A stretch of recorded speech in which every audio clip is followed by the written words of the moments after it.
ओम गणेशाय नमः। ओम नमः शिवाय। मैं निखिल ज्योतिषाचार्य आप सभी का मेरे चैनल पर पुनः स्वागत करता हूं। आशा करता हूं कि आप सभी स्वस्थ होंगे। महादेव की कृपा आप सभी पर सदैव बनी रहे। ये वीडियो मेष के लिए बहुत महत्वपूर्ण है क्योंकि ये वीडियो है केतु महाराज के राशि परिवर्तन के बारे में। राहु राशि परिवर्तन पे तो पूरी सीरीज आ ही चुकी है मेरे चैनल पर, आप वो देख सकते हैं। जिस दिन राहु या जिस समय पर राहु महाराज का राशि परिवर्तन होता है उसी समय पर केतु महाराज का भी राशि परिवर्तन होता है, क्योंकि ये दोनों ग्रह हमेशा एक दूसरे से 180 डिग्री अपार्ट रहते हैं, 180 डिग्री दूर रहते हैं। अब जब राहु यहाँ पर आपके आ रहे हैं तो केतु यहाँ पर आ गए। पिछले 1.5 साल से राहु लग्न में थे और केतु सप्तम भाव में थे। ये हमेशा ऐसे ही रहते हैं क्योंकि कहीं ना कहीं एक समय पर एक ही दानव का, एक ही असुर का पार्ट थे, फिर इनको अलग अलग कर दिया गया। जब अलग अलग हुए तो दोनों का ही जो व्यक्तित्व है वो भी बदल गया। इसलिए दोनों एकदम ऑपोजिट हमेशा एक दूसरे से रहते हैं, क्योंकि राहु और केतु एकदम ऑपोजिट व्यक्तित्व के ग्रह हैं। जहां राहु लालच है, राहु कहीं ना कहीं भोग है, वहीं केतु कहीं ना कहीं भोग से दूर लेकर जाने वाला ग्रह है।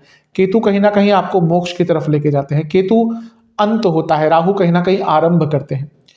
अब वो जिस भाव में जाएंगे उस हिसाब से वो रिजल्ट देते हैं। अब केतु भौतिक जीवन में क्या कभी भी अच्छा प्रभाव नहीं दे सकते, ऐसा कहना एक गलत चीज है। हर ग्रह भौतिक जीवन में अच्छा प्रभाव देता है, लेकिन वो अपने स्वरूप में देता है, अपनी इंटेंसिटी से देता है। जैसे राहु की बात करते हैं तो बहुत तेज देते हैं, लेकिन केतु आपको भौतिक जीवन में तभी आगे लेकर जाएंगे जब आप अपने आप में बदलाव लेकर आएंगे। कारण क्या है? क्योंकि केतु अपने आप में बदलाव के कारक है और केतु सूक्ष्मता है। जहां पर सूक्ष्म चीज आ गई, जहां पे बारीकियां आ गई, जहां पे डिटेल्स आ गई, वो केतु है।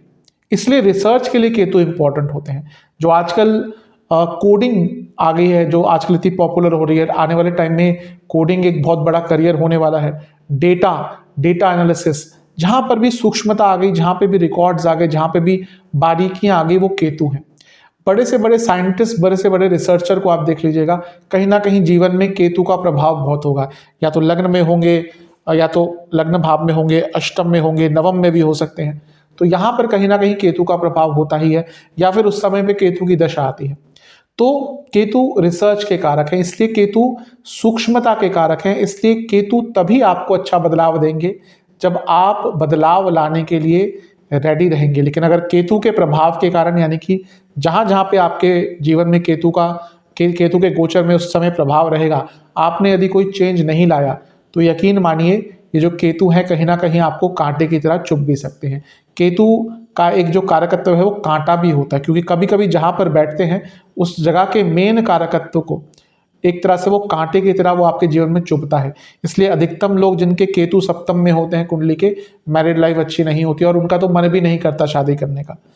तो केतु जहां एक तरह से कांटे की तरह चुभ भी सकते हैं, वहीं पर केतु झंडा भी दर्शाते हैं। यानी कि अगर आपने केतु को समझा, अगर आपने अपने जीवन में बदलाव लाया, अगर आपने बारीकियों को समझा, मैं बार बार ये शब्द कह रहा हूं, बारीकियां, केतु बारीकियां हैं। अगर आपने बारीकियों को समझा अपने जीवन की, जिस जिस प्रभाव को वो प्रभावित कर रहे हैं, तो ये जो केतु हैं ये आपके नाम का झंडा भी बुलंद कर सकते हैं। इसलिए केतु महाराज का ये राशि परिवर्तन बहुत प्रभावशाली, बहुत इंपॉर्टेंट रहने वाला है आपके जीवन में। केतु सदैव उल्टे चलते हैं राहु की तरह, और केतु की कोई राशि नहीं होती। मैं पहले बता चुका हूं कि राहु केतु की मेरे हिसाब से कोई राशि नहीं होती। जो प्रमुख ग्रंथ हैं नहीं मानते, कहीं कहीं पे विरोधाभास है इसके बारे में, लेकिन क्योंकि राहु केतु अलग ग्रह हैं तो जिस भाव में जाते हैं उसका स्वामित्व ले लेते हैं, वही उनकी राशि उस टाइम पे हो जाती है। तो केतु का प्रभाव बहुत रहता है जीवन में, और ये केतु महाराज के गोचर का आपके जीवन पर क्या क्या अच्छा, क्या क्या बुरा प्रभाव हो सकता है, इस वीडियो में इन्हीं सब चीजों पर चर्चा करूंगा। कुछ बहुत इंपॉर्टेंट उपाय भी अवश्य बताऊंगा वीडियो के अंत में।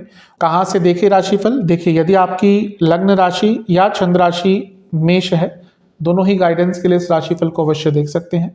समझने का प्रयास कीजिए कि राशिफल ये कहना कि ये लग्न आधारित है या चंद्र राशि आधारित है, एकदम गलत चीज है। क्योंकि राशिफल एक सामान्य विश्लेषण होता है जो ग्रहों की गोचरीय स्थिति पे होता है, कोई आपकी कुंडली का विश्लेषण नहीं हो रहा होता।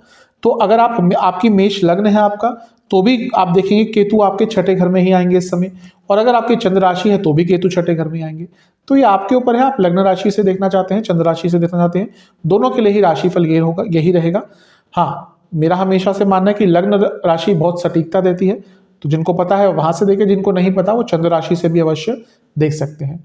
तो शुरुआत करते हैं इस अत्यंत महत्वपूर्ण राशिफल। तो शुरुआत करते हैं इस विश्लेषण का। देखिए, केतु सबसे पहले तो आपके 7वें भाव को छोड़ देंगे और 7वें भाव को छोड़कर यहाँ पर आ जाएंगे।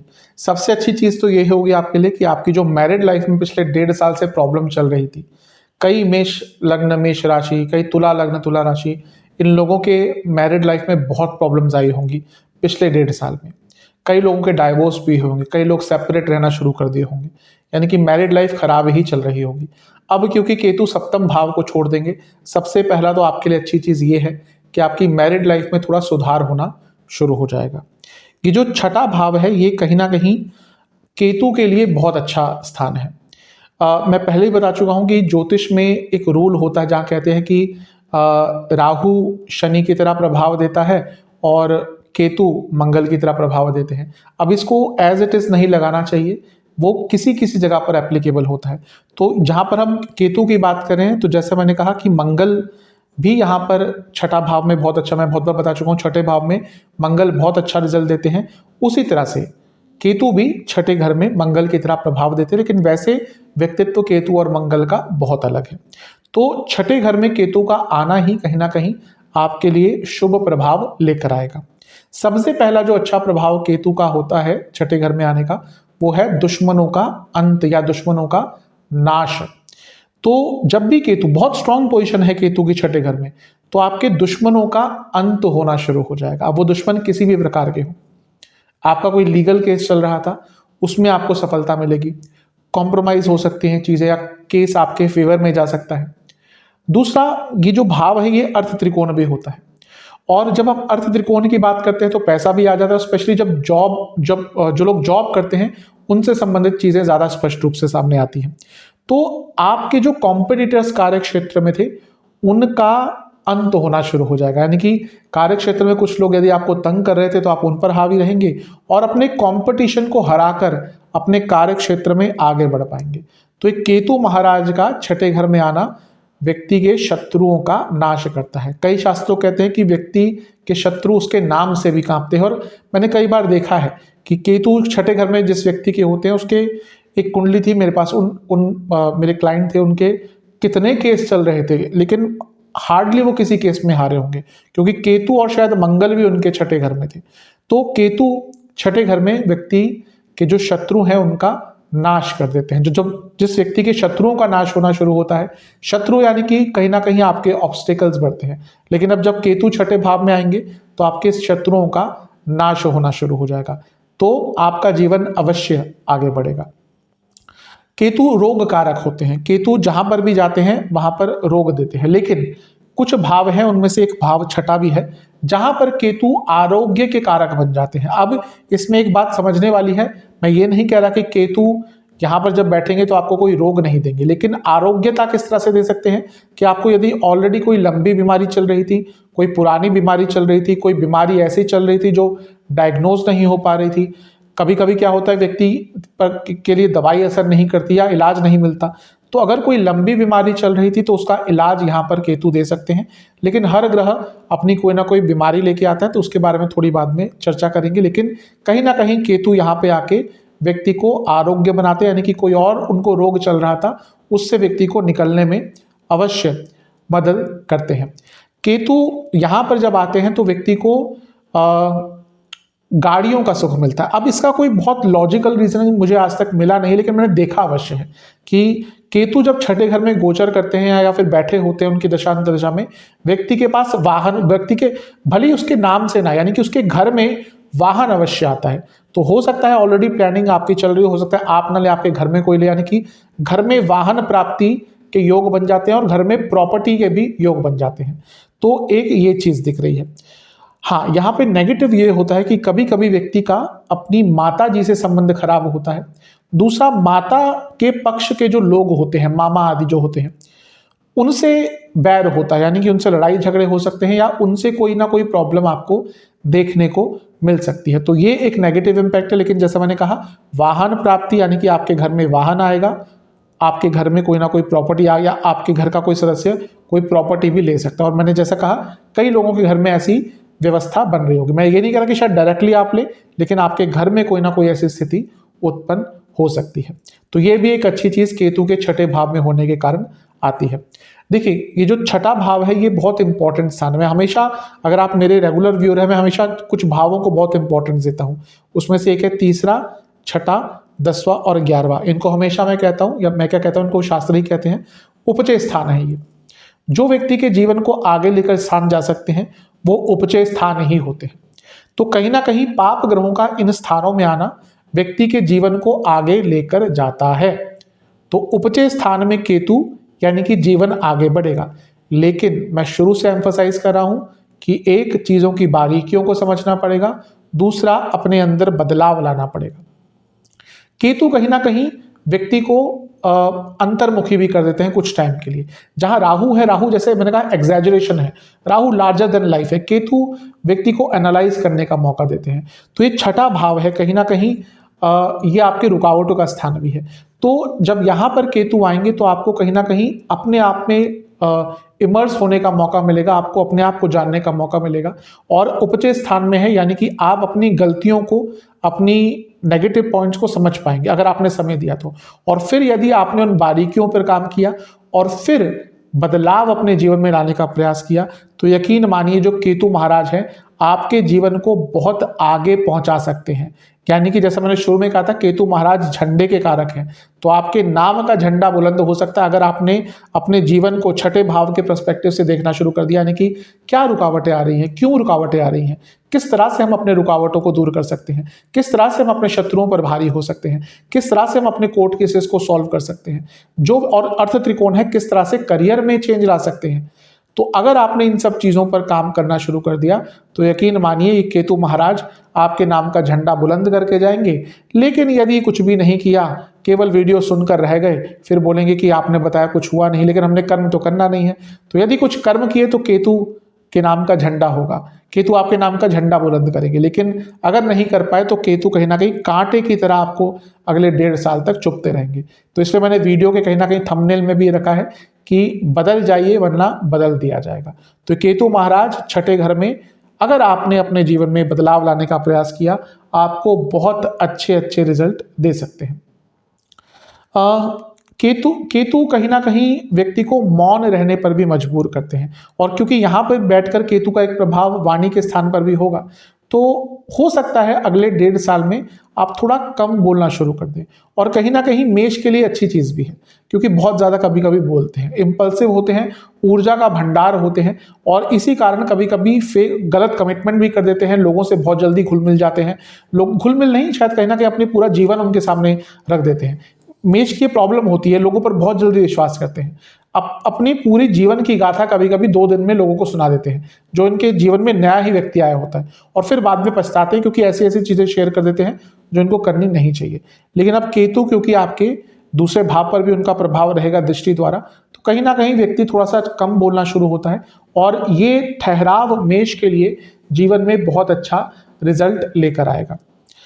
ये जो छठा भाव है, ये जैसे मैंने एक बार पहले कहा कि अर्थ त्रिकोण है। देखिए केतु कहीं ना राहु के साथ टेक्नोलॉजी के कारक बन जाते हैं। जो आज के टाइम में टेक्नोलॉजी है वो राहु केतु के अंडर ही आती है, दोनों में थोड़ा सा डिफरेंस अवश्य है। तो एक, जो लोग कहीं ना कहीं कंप्यूटर से संबंधित काम करते हैं, कहीं ना कहीं कोडिंग, डेटा, इनसे जुड़ा कुछ काम करते हैं, उनके लिए तो केतु बहुत अच्छा प्रभाव देने वाले हैं।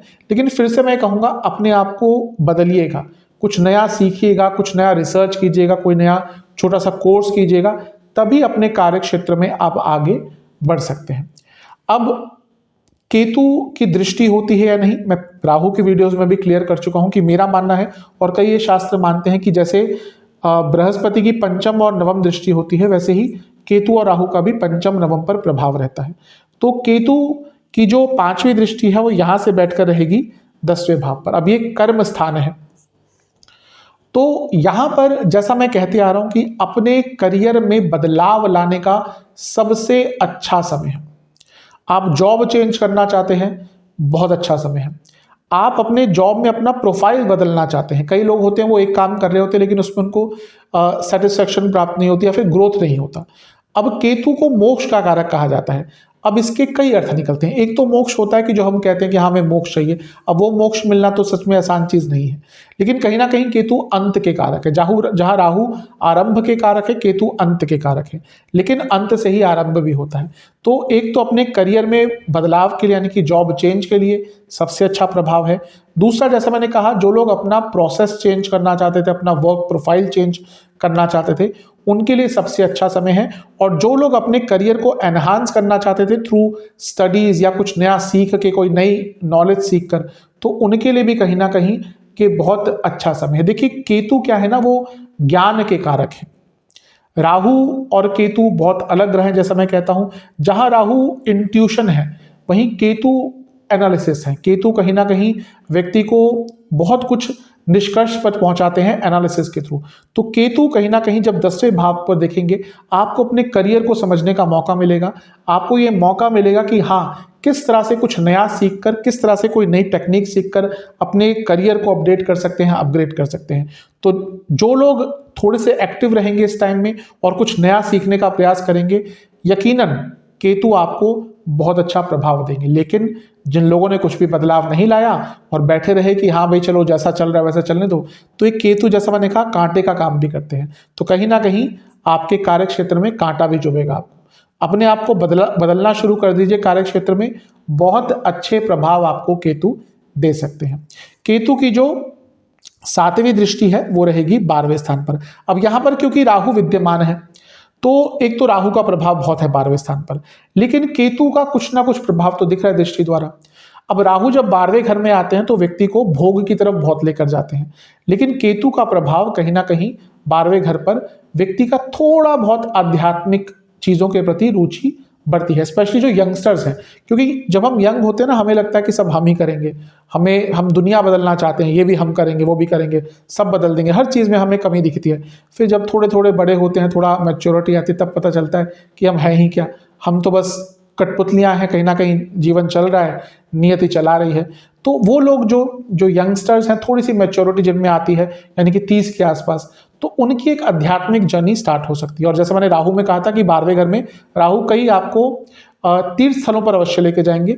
इसके साथ ही केतु का प्रभाव कहीं ना कहीं थोड़ी सी धार्मिक चेतना आपके अंदर अवश्य जगाने वाले हैं। इसके साथ ही कहीं ना कहीं केतु का 12वें घर पे प्रभाव भी व्यक्ति के जीवन में कई नई चीजों का आरंभ करता है। व्यक्ति के नए शौक उत्पन्न होते हैं और वो थोड़ा बहुत अपने पुराने दुखों से निकलने का प्रयास करता है। ये जो मेष वाले होते हैं, कहीं ना कहीं इनका एक पैर अतीत में होता है, तब ये हो गया, तब वो हो गया, तब मैंने ये कर दिया। अब केतु क्योंकि जैसा मैंने कहा अंत के कारक है, मोक्ष के कारक है, ये मेष वालों के लिए बहुत अच्छा रिजल्ट दे रहे हैं। इस समय में अगर आपने प्रयास किया तो आप जो एक अपना पांव अतीत में डालकर बैठते हैं, उस आदत से आप निकल सकते हैं। ये मेष की सबसे नेगेटिव एक आदत होती है, क्योंकि ये हमेशा एक ग्लानि की भावना में रहते हैं कि तब ये जॉब कर ली होती, तब ये बिजनेस कर लिया होता, तब ये पढ़ाई कर ली होती, ये कर लिया होता, वो कर लिया होता। अधिकतम आप इनके मुंह से यही सुनेंगे कि ये पुरानी चीजों में ही खोए रहते हैं। तो ये केतु का 12वें घर पे प्रभाव कहीं ना कहीं आपके जीवन में इस चीज के प्रभाव, यानी कि पुरानी चीजों की ग्लानि के भावना के प्रभाव को थोड़ा बहुत कम अवश्य कर सकते हैं। तो ये एक अच्छी चीज है। केतु का जो नवम प्रभाव है, नवम दृष्टि है, वो रहेगी धन स्थान पर। अब ये मिला जुला प्रभाव दे रही है।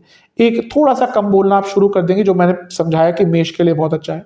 लेकिन केतु देखिए तमस से भरे हैं। केतु कहीं ना कहीं एक नेगेटिव प्लैनेट या फिर कहिए पाप ग्रह है। अब कुटुंब स्थान पर पाप ग्रह का प्रभाव बहुत अच्छा नहीं होता। अब इसमें क्या हो सकता है कि आपका जो कुटुंब है, अब कुटुंब की बात करते हैं तो हम इमीडिएट फैमिली बोलते हैं, माता पिता, बच्चे, पति पत्नी। तो एक तो ये रोग कारक है, तो घर में किसी को कोई रोग हो सकता है, भले आपको ना हो, लेकिन आपके घर में किसी को कोई लंबा रोग हो सकता है।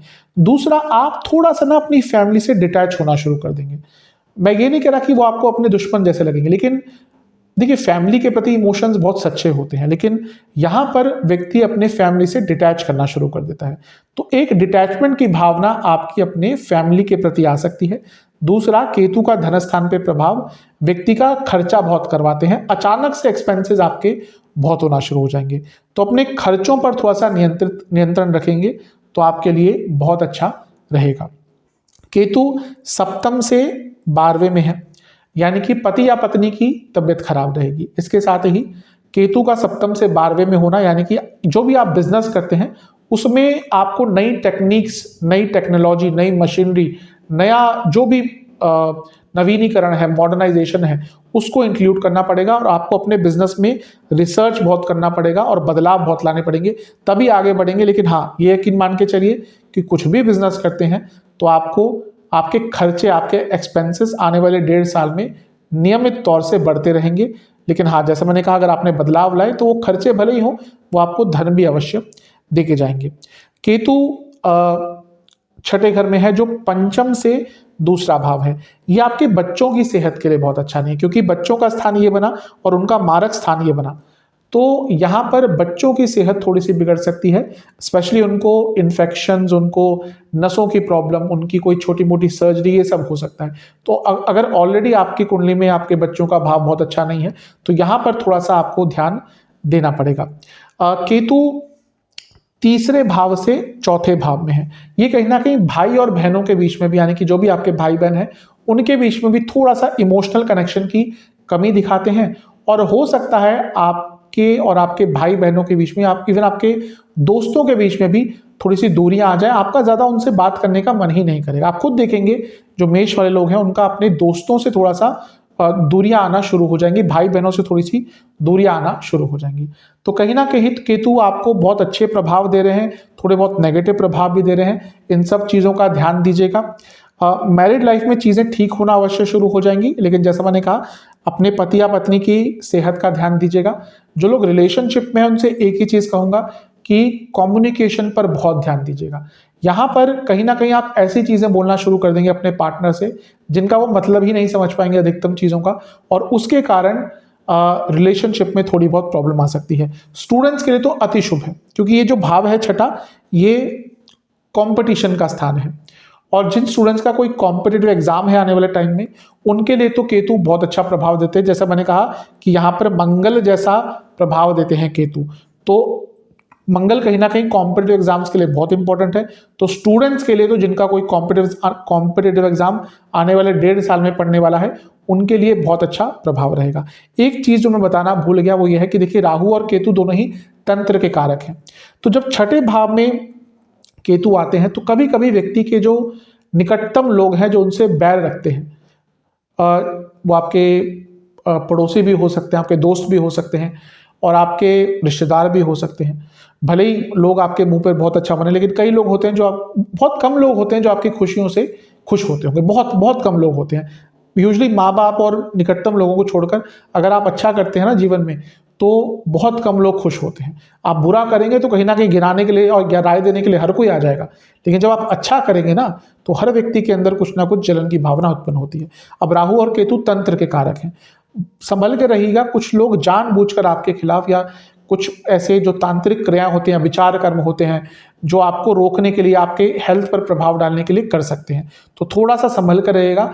अगर कुछ ऐसा दिखता है तो कोई भी जो इन तांत्रिक क्रियाओं के ठीक करने के लिए शांति क्रिया कोई करता है, तो उनसे अपना तंत्र का उपचार करवा लीजिएगा। ये एक चीज़ मैं बताना भूल गया था। अदरवाइज तो केतु आपको कहीं ना कहीं बहुत चीज़ों में अच्छा प्रभाव देंगे।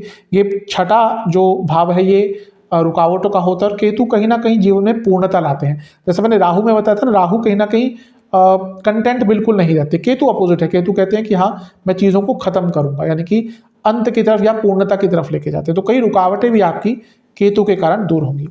सेहत की बात कर लेते हैं। पेट की प्रॉब्लम बहुत ज़्यादा तंग करने वाली है, तो अपनी डाइट पर ध्यान दीजिएगा। बाहर का खाना तो भूल जाइएगा, जितना हो सके अपने आपको बाहर के खाने से अवॉइड आपको करना है।